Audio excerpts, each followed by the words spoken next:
To good evening, everybody. This is Hunter here. I'm here with Scott. Scott, how's it going, sir? Doing well, thanks.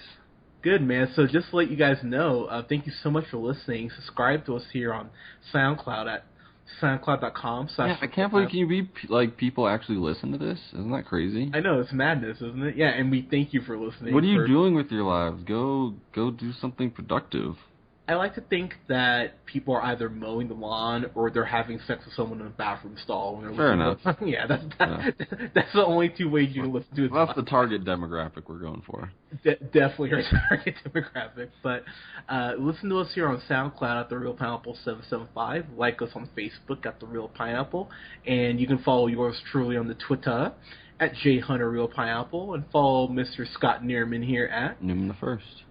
All right, guys, we are here to talk about...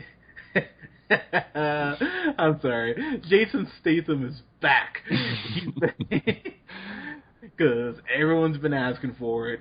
So, did you ever see The Mechanic, like the original? I want to say no, but did we do a review on it? Have we reviewed that one? We didn't, and I gotta be honest with you. Jason Statham's movies all are the same, so they really are. You see one, you've seen them all for sure.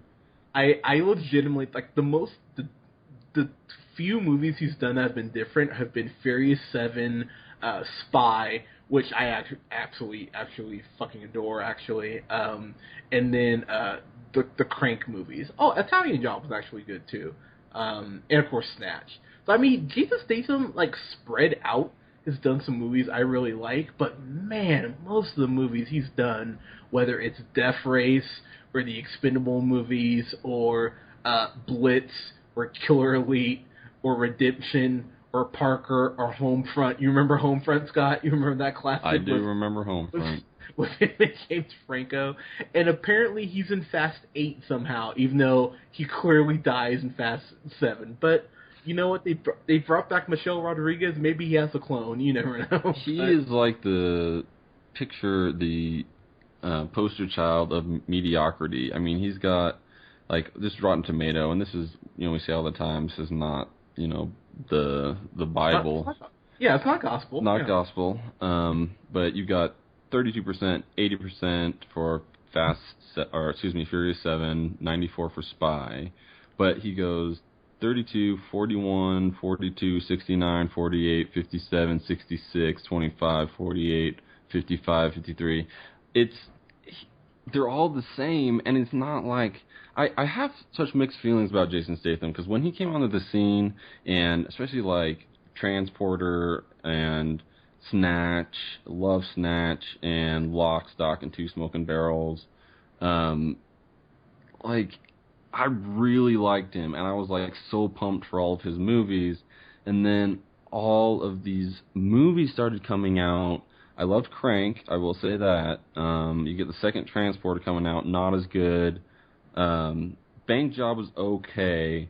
I like the Bank Job. Right. Death Race, then Transporter 3 was not good. Expendables, The Mechanic, Romeo and Juliet, Blitz, Killer Elite. I don't know. It's weird to me to watch. We're doing a trailer review, by the way. This is not the actual movie, but getting a sense watching the trailer, I still get pumped up for Jason Statham, and if I hate to admit that because I am wrong a lot of the time, but I don't know. Watching him he just is a badass to me. He'll always just be a badass, and I love watching him in action movies, but a lot of the time it's just meh, like I just read off. It's just all just kind of the same low, I don't want to say low budget because they put a lot of action into it, but mediocre writing, mediocre storyline, and it's pretty much just Jason Statham is the star, and they just let him do cool shit. But that is not enough for me. So I get excited about it, but, I'm definitely tentative. Well, I gotta be totally honest with you, man. Jason Statham, I like to think that, hey, maybe this will be the one he comes back. Because I'll tell you right now, I thought he was hilarious in Spy. They did such a good job of playing off, pretty much his career, like making a joke out of his career, and he really committed to the character. Rick Ford, he did a great job. I gotta give him props. I thought he was really funny in it, but until they do Spy 2, I do not think he's gonna be in another good movie unless he truly is in Fast 8 somehow. And so if they bring him back in Fast 8, he's just got crushed under. He is in Fast 8. How are they gonna? Sorry. Anyways, but Jason Statham, man, he's hurt me too many times. Yeah, I've given him too many chances, and I think Homefront was kind of the nail for me, where I went, maybe you got James Franco, Oscar nominated actor, you got Winona Ryder, Oscar winning actor, I believe. It was like, okay, cool, like this is his time to shine, and he just couldn't do it. And whenever he tries to do an American accent, it just sounds so uncomfortable. Yeah. It's worse than when Gerard Butler does 100% agree. And so basically, it looks like he's back as Arthur Bishop. What a dumb name, by the way. But so kind of like Glass. Yeah, exactly. And I'm sorry, we've been bagging on Jason Statham. Let's talk about his co-star, Jessica goddamn Alba, who's barely done one good movie in her whole freaking life. I can't believe Machete is somehow certified fresh. I love Machete, but it is not a 72%. It does not deserve. I like Machete. That was just like a guy's movie. You know what I'm saying? True, but I mean, I remember her from those two crappy Fantastic Four movies, and Into the Blue, and Awake. Good Luck Chuck, The Love Guru, The Eye, Valentine's Day, Little Fockers, Spy Kids, All the Time in the World, Escape from Planet Earth, Machete Kills, Sin City, A Dame to Kill For. She's had some bad. Oh, I'm not done. Entourage, Barely Lethal, which I know neither of you two saw, but I saw and was absolutely terrible. She sucks. She's a terrible actress. The best thing she's done is Dark Angel, and that was, oh good God, when was Dark Angel? Dark Angel was so far back, it's not even on our IMDb. I think Dark Angel was like 98, if memory serves correctly. But she has the look, and for people to keep like making, giving her roles. She has 3 movies coming out this year. She had 4 last year, 2 the year before, another 3, then 2. She hasn't had less than 2 movies in 1 year since 2009. Like, she is getting work all over the place, and she's only had 3 movies in the last 6 years that have been over a 50% on Rotten Tomatoes. And to quote Chris Tucker, I don't give a fuck, because she is terrible. Everything what she sounds like? She sounds like she's reading a children's book whenever she delivers dialogue. Like, oh, okay, cool. Is this what's happening? Like, that's how she sounds. She's just like too innocent. Even in this trailer where she's being held at gunpoint, she sounds so calm and not freaked out. If I had a gun to my head, I'd be like, holy shit, you need to see me. She's like, and tell me you're not buying her, like, karate chopping this dude and, like, throwing him. She's like 5'0", 100 pounds. She can't throw a guy across a boat. Are you kidding me? Yeah, it's just, this movie, it looks bad, and the only thing that makes me happy about it is that we get the movie in like 3 weeks. I think it comes out August.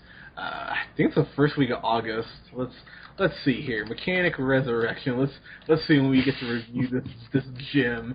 So the movie comes out August 26th. We got just over a month, but don't you worry, Scott. You will be seeing it. And I can't wait. You know what? Okay, I will say this about the trailer, and they do trailers these days. That sounds old of me, but they're getting a lot better at trailers, and they're getting a lot better at, like, enticing me personally into movies. And this is one of those movies that gets me excited about Jason Statham again. But like you said, he's hurt me too many times, and I will not be going into this with high hopes. That's for sure. Yeah, I think, I will make a prediction right now. I think I'll give this a C-. I don't think I'll hate it enough to drop it down to D, but I'm not thinking, I don't think I'm gonna come out of this and be like, I don't think this will be like London Has Fallen for me, or I was like, it's dumb, but I enjoy myself. I think I'm gonna be sitting there thinking, Ooh, God, I almost erased London Has Fallen from my mind. I still love London Has Fallen. I don't care what you guys say. I love that movie so much, but this just looks bad. And I'm sorry, did you know, Scott, that was 2004? Because apparently it is. Because did you hear that 50 Cent has a song like that trailer is like a 50 Cent song? I know. What are they saying? Pokemon is popular. Blink-182 has a top song, and I don't know. They're bringing back Tarzan. Like, yeah, it feels like it's the early 2000s. It doesn't make any sense. I'm confused. Is that the time? Is that 10 years until you can bring something back? Is that what it is now? I think it's about 10 years. Okay, but fair enough. I mean, God, to say this doesn't look very good would be an understatement. I'm not excited for this. I mean, I hope I'm wrong. I really do. But the fact that there's 4 writers on this movie, in Independence Day had 6, it does kind of worry me a little bit when you have so many cooks in the kitchen. So, who knows? Maybe this will be just the best movie ever, and we'll come back singing Jason Statham praises, and he'll get an Oscar nomination. I mean, hey, I'm sure something stranger is happening. Sorry, you got me when you said Oscar nomination. I know, I'm hilarious with that. Did you?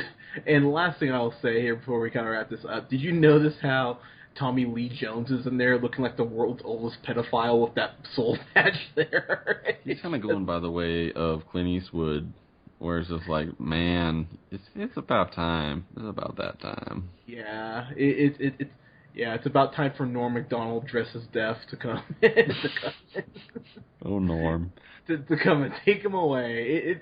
It does not look super awesome.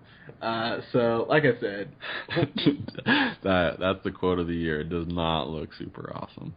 Yeah. So, like I said, hopefully I'm wrong, but I'm not holding my breath. But guys, thank you so much for listening. We'll have reviews up this weekend for Daredevil season 1 and 2.